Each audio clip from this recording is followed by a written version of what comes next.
Y para profundizar sobre este tema y otros más, vamos a comunicarnos con Diana Mondino, quien es economista, muy activa en redes sociales, docente universitaria de SEMA, Universidad Empresaria. Ella es empresaria y productora agropecuaria. Buen día, Diana, ¿cómo estás? ¿Nos escuchás, Diana? Ahora sí, ¿cómo están? ¿Cómo estás? Hola, Buen día. Veíamos Bien. recién hace instante nomás al ministro de Economía, Martín Guzmán, quien ayer estuvo explicando y argumentando esta vez frente al plenario de comisiones del Senado el acuerdo con el FMI que se va a tratar el jueves. ¿Qué mirada tenés al respecto? Mira, es una oportunidad perdida más para Argentina. Es un juego político porque el Fondo Monetario nos va a prestar más dinero del que ya nos había prestado. Vamos a continuar con déficit, con lo cual vamos a tener que tomar más deuda, con lo cual hemos tenido muchísimas explicaciones de que el problema argentino es la deuda, en vez de decir que el problema es el déficit, que porque tenemos déficit tenemos que pedirle plata a alguien para que nos ayude, y que ahora vamos a continuar endeudándonos más todavía. Entonces, es un acuerdo que no tiene condiciones, de cumplimiento difícil para el gobierno, le van a dar más dinero, no hay nada que indique que hay que reducir el gasto. Entonces, realmente, la verdad que el Fondo Monetario está actuando con una generosidad que sorprende, digamos, que lo digo irónicamente. Menos mal, Porque, menos mal. Menos mal. ¿por qué menos mal? Sí, O sea, porque no, tenemos una a ver, historia, no. pero Diana, tenemos No, una no, historia no. con el Fondo Monetario Internacional. La década del 90 lo indica, a los principios del 2000, que el fondo venía a Pero porque instaurar siempre condiciones estuvimos... sumamente No, a apremiantes ver, para la población argentina. Menos no. mal. A Pero ver, bueno. pongamos las cosas en términos de ama de casa. A ver. Vos usás la tarjeta para comprar algo que te gusta. Ujú. A veces lo necesitas y a veces no. Usaste la tarjeta y no le pagás al banco. ¿La culpa es del banco? El banco te dice, Depende. ok, te renuevo la tarjeta. Depende. Como no la podés pagar, vas a otro prestamista. ¿La culpa es del banco? ¿La culpa es del prestamista? Si cada vez además seguís usando la tarjeta en vez de pagarla. Eso es exactamente lo que ha hecho Argentina durante décadas y lo que vamos a seguir haciendo ahora, porque Argentina va a seguir teniendo déficit, por lo menos hasta el año 2024.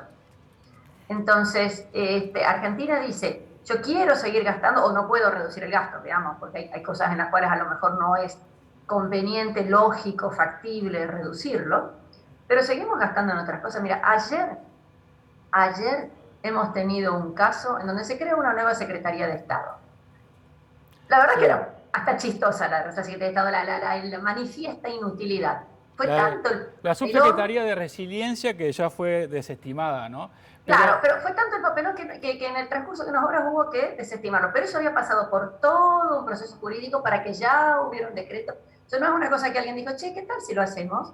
Eso es algo que pasó por muchísimas manos. A nadie le llamó la atención que se creara más gasto, además de para algo absolutamente inútil. Estás creando más gasto cuando al mismo tiempo estás diciendo no quiero o no puedo pagar. Entonces, el Fondo Monetario te pone condiciones, lo normal es que sí, que las ponga. Esta vez nos pone hitos. Hitos es decir, bueno, cuando ocurra tal cosa, yo te doy más dinero. Pero los primeros 6 pagos que tenemos que hacer al Fondo Monetario, nosotros debemos 100, dicen, no te preocupes, yo te presto un poquito más de 100, te presto 105, en distintos números, pero te va prestando más dinero. Entonces, Argentina, una vez más, vuelvo a la frase, pierde la oportunidad de hablar de la verdad. Nuestro problema es el déficit, gastamos demasiado.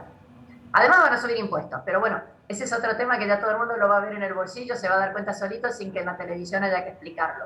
Pero lo que hay que explicar es que no se puede gastar eternamente más que lo que tenés. Diana, en el acuerdo con el Fondo Monetario Internacional está pautado que el déficit se va a ir reduciendo paulatinamente, como mencionás vos, hasta llegar al punto cero en el 2026.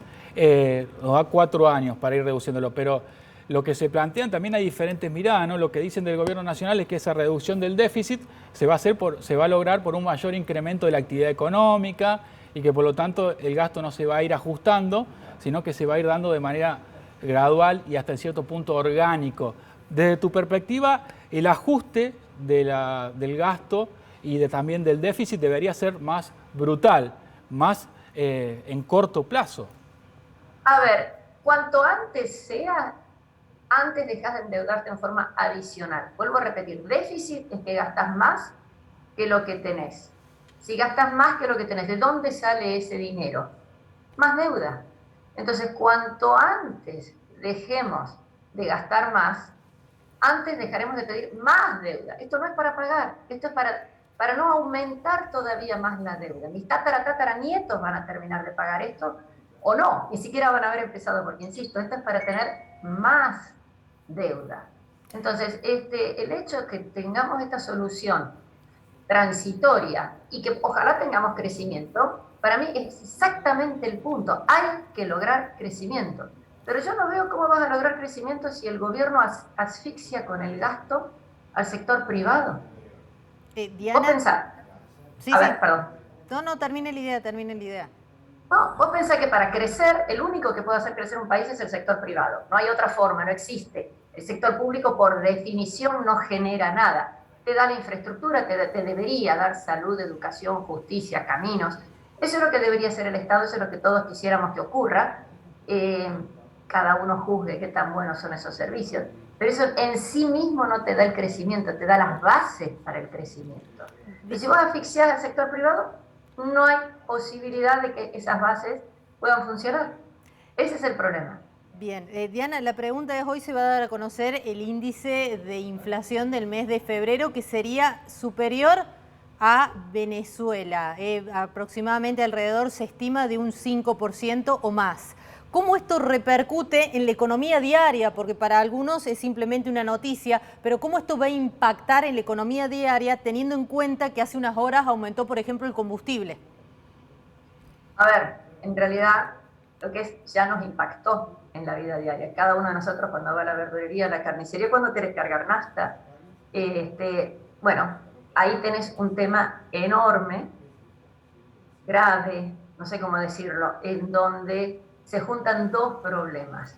El costo para producir se va haciendo cada vez más alto, el salario te alcanza cada vez para comprar menos cosas. Como el salario te alcanza para comprar menos cosas, hay recesión, no hay crecimiento. Porque vos para que haya crecimiento necesitas que la gente pueda comprar algo y no lo tenemos. O podrías tener que la gente de otros países te pueda comprar, que eso es exportar. Y acabamos de ver ayer mismo que se suspenden exportaciones de harina de soja, de aceite, que ni siquiera se consumen domésticamente. Entonces, eso nada más que para poder subirle el impuesto, para dar tiempo que nadie venda ahora hasta que no esté puesto el nuevo impuesto. Entonces, la vida diaria de cada uno de nosotros, repito, no hace falta saberlo, lo que te cuesta un par de zapatillas, lo difícil que es si quisieras ir a comer con la familia afuera, qué sé yo, una vez por mes, todo eso se encarece. Y tiene una consecuencia además terrible. Como la gente sabe que hay tantos impuestos, al final, o no tan al final, bastante frecuentemente, muchas actividades terminan siendo en negro, porque la gente trata de no pagar tantos impuestos. Entonces se genera una bola de nieve. Tenés más gastos, que no te alcanza la plata, entonces el vendedor, con tal de conseguir venderle a alguien, se va a una economía en negro, el gobierno como tiene economía en negro sube los impuestos. Lo de la nafta es, lamentablemente, no te voy a decir que es necesario, pero no puede continuar, es parte del déficit que tenemos en Argentina. Lo mismo va a pasar con energía, con gas y electricidad. Este invierno, ¿qué vamos a hacer con el gas? Si Argentina importa gas, ¿de dónde va a sacar el gobierno la plata para importar gas? En vez de hacer una campaña para uso racional de la energía, te dice, no, quédese tranquilo que va a ser muy barata.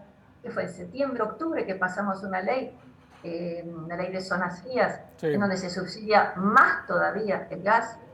Y vos decís, bueno, uno ve las películas en otros países del mundo, en donde ahora estamos viendo el de la guerra de Ucrania, que es un frío espantoso y está todo el mundo cubierto, con suéter, con guantes, con gorros, porque hace frío, y acá queremos que haya 22 grados adentro de una casa usando un gas que no tenemos. O sea, tenemos que empezar, lamentablemente, a juntar elementos, a darnos cuenta que si allá pasa algo, aquí también.